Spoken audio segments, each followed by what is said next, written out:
лидер Демократической партии Курдистана, господин Барзани, был в Турции, встречался с Эрдоганом и разделил его мнение о необходимости борьбы с рабочей партией Курдистана в Турции.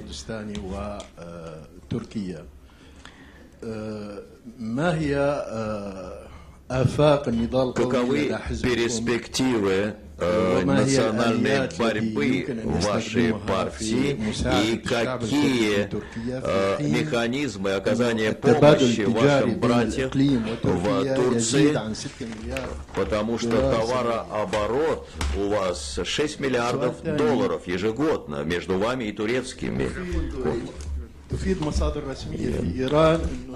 Официальные источники в Иране сообщают, что существуют интересы израильтян в этом регионе, и они прибегают к диверсионным актам. Вот что, как вы прокомментируете сообщение? Потребность существует в новых инвестициях, товарооборот растет, и, конечно, турецкие компании заинтересованы в том, чтобы продолжать это сотрудничество. Что касается вопроса рабочей партии Турции, Курдистана в Турции, то Барзани, да, действительно разделил мнение господина Эрдогана по этому поводу, как вы говорите.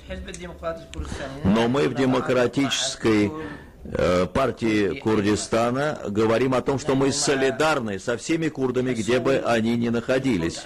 И мы выступаем за то, чтобы курды получили свои права во всех регионах. Но в то же самое время мы являемся партией, прагматической партией, разумной партией, и мы верим в то, что есть возможно осуществить, и в то, что сейчас отвечает интересам всех сторон. Мы сейчас говорим о том, что вооруженная борьба, которая была в Курдистане, в Ираке, последствия и бремя этого несли курды, и в том числе Демократическая партия. Это все происходило в условиях в определенных исторических, когда не было выбора. Но сейчас, когда обстановка изменилась, мы верим и убеждены, что курдские партии в Турции могут действовать законным путем, демократическим путем, и насилие порождает только насилие. И я считаю, что мирная борьба приведет к тем решениям, которые будут отвечать интересам всех курдов, где бы они ни находились. Что касается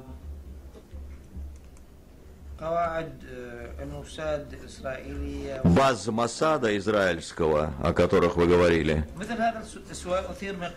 этот вопрос уже ставился со стороны других различных сторон.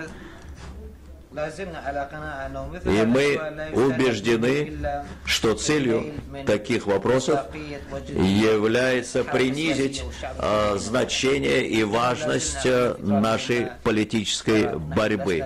Мы не независимое государство, но мы федеральное устройство в составе в Ираке.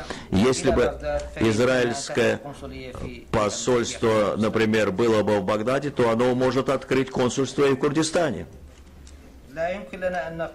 И мы не можем сказать, что это вопрос,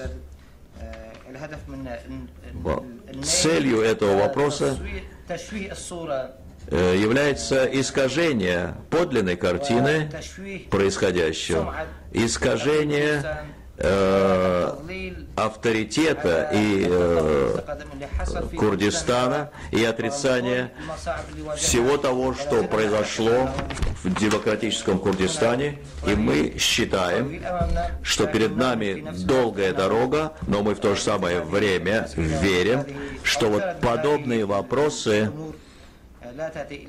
не способствуют положительному решению данного вопроса. Если можно, у меня два вопроса. Первый относительно вашей позиции по сирийскому кризису.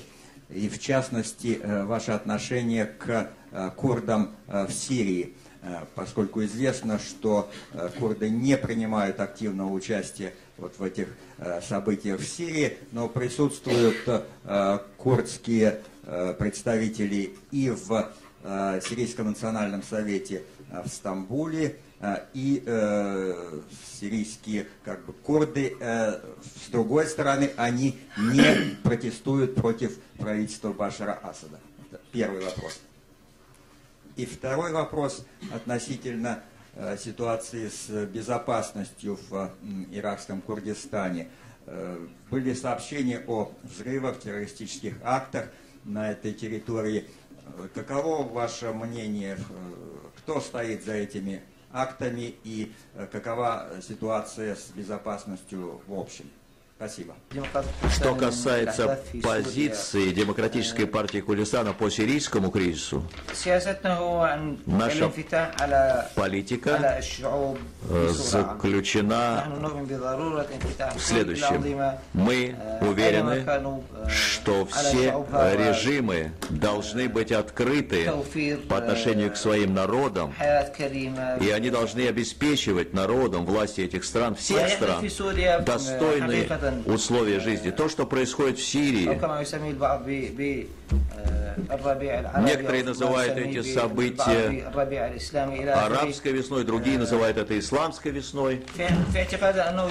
Я считаю, что это, то, что происходит, знаменует собой переход от одной стадии или периода режимов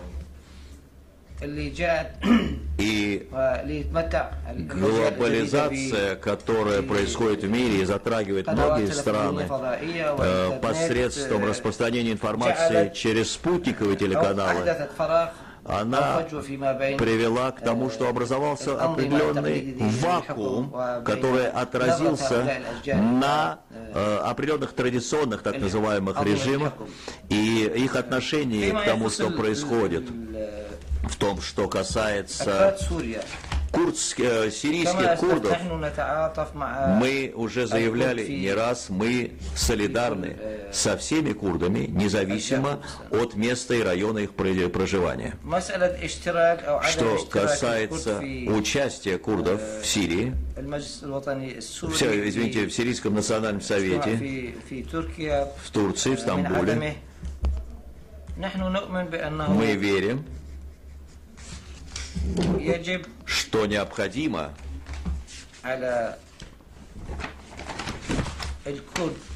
и все курды должны проводить разумную политику, находясь они в Турции или в Сирии. Но так как мы идем разговор о Сирии, мы должны говорить о необходимости проведения мудрой политики для того, чтобы подтвердить законность тех требований, разумных требований. И мы, конечно, не хотели бы, что сирийские курды подвергались тому же, чему подвергались в свое время курды в других частях региона. Что касается ситуации в области безопасности в Курдистане, вы знаете, что безопасность, естественно, связана с политическими условиями. С 1991 года мы как бы уже не подчиняемся или находимся вне господства центральных властей и господства. Мы, естественно, осуждаем все террористические акты, но в прошлые годы, в начале 90-х, такие вещи происходили. В дальнейшем, в 2003 году, после оккупации Ирака, то можно сказать, что ситуация в области безопасности в Курдистане отличается от других районов Ирака. И я могу сказать, что наш регион сейчас самый безопасный на территории Ирака.